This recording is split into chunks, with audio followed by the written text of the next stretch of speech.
उत्पत्ति की पुस्तक अध्याय 13। तब अब्राम अपनी पत्नी और अपनी सारी संपत्ति लेकर लूत को भी संग लिए हुए मिस्र को छोड़कर कनान के दक्षिण देश में आया। अब्राम भेड़ बकरी गाय बैल और सोने रूपे का बड़ा धनी था।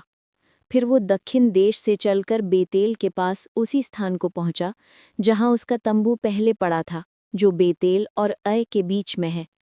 ये स्थान उस वेदी का है जिसे उसने पहले बनाई थी, और वहां अब्राम ने फिर यहोवा से प्रार्थना की।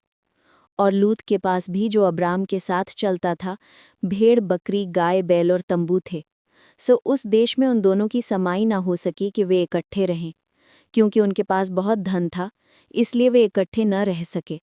सो अब्राम और लूत की भेड़ बकरी और गाय बैल के चरवाहों के बीच में झगड़ा हुआ, और उस समय कन्नानी और परिज्जी लोग उस देश में रहते थे।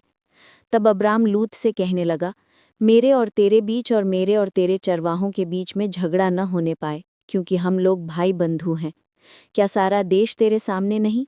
सो मुझसे अलग हो। यदि तू बाईं ओर जाए तो मैं दाहिनी ओर जाऊंगा, और यदि तू दाहिनी ओर जाए तो मैं बाईं ओर जाऊंगा। तब लूत ने आंख उठाकर यरदन नदी के पास वाली सारी तराई को देखा कि वो सब सिंची हुई है। जब तक यहोवा ने सदूम और अमोरा को नाश न किया था, तब तक वो सोआर के मार्ग तक वो तराई यहोवा की बाटिका और मिस्र देश के समान उपजाऊ थी। सो लूत अपने लिए यरदन की सारी तराई को चुन के पूरब की ओर चला, और वे एक दूसरे से अलग हो गए।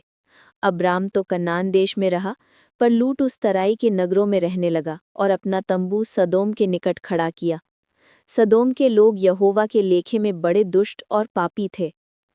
जब लूत अब्राम से अलग हो गया, तब उसके पश्चात यहोवा ने अब्राम से कहा, आंख उठाकर जिस स्थान पर तू है, वहां से उत्तर दक्षिण पूरब पश्चिम चारों ओर दृष्टि कर, क्योंकि जितनी भूमि तुझे दिखाई देती है, उस सब को मैं तुझे और तेरे वंश को युग युग के लिए दूंगा। और मैं तेरे वंश को पृथ्वी की धूल के किनकों की नाई बहुत करूंगा, यहाँ तक कि जो कोई पृथ्वी की धूल के किनकों को गिन सकेगा, वही तेरा वंश भी गिन सकेगा। उठ, इस देश की लंबाई और चौड़ाई में चल फिर, क्योंकि मैं उसे तुझी को दूंगा।